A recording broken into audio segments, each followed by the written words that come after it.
فلا وربك لا يؤمنون حتى يحكموك فيما شجر بينهم ثم لا يجدوا في أنفسهم حرجا مما قضيت ويسلموا تسليما ولو أننا كتبنا عليهم أن اقتلوا أنفسكم أو اخرجوا من دياركم ما فعلوه إلا قليل منهم ولو أنهم فعلوا ما يوعظون به لكان خيرا لهم وأشد تثبيتا وإذا لآتيناهم من لدنا أجرا عظيما ولهديناهم صراطا مستقيما ومن يطع الله والرسول فأولئك مع الذين أنعم الله عليهم من النبيين والصديقين والشهداء والصالحين وحسن أولئك رفيقا ذلك الفضل من الله وكفى بالله عليما يا أيها الذين آمنوا خذوا حذركم فانفروا ثبات أو انفروا جميعا وإن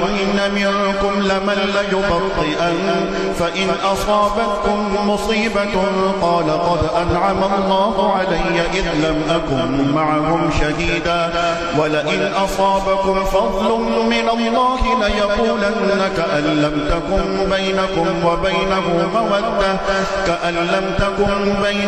وبينه مودة يا ليتني كنت معهم فأفوز فوزا عظيما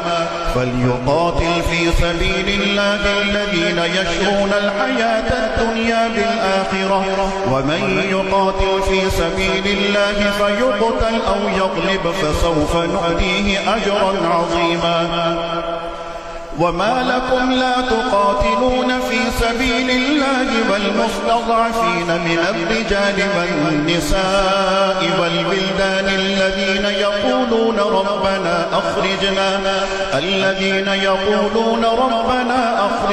من هذه القرية الظالم أهلها واجعل لنا من لدنك وليا واجعل لنا من لدنك نصيرا الذين آمنوا يقاتلون في سبيل الله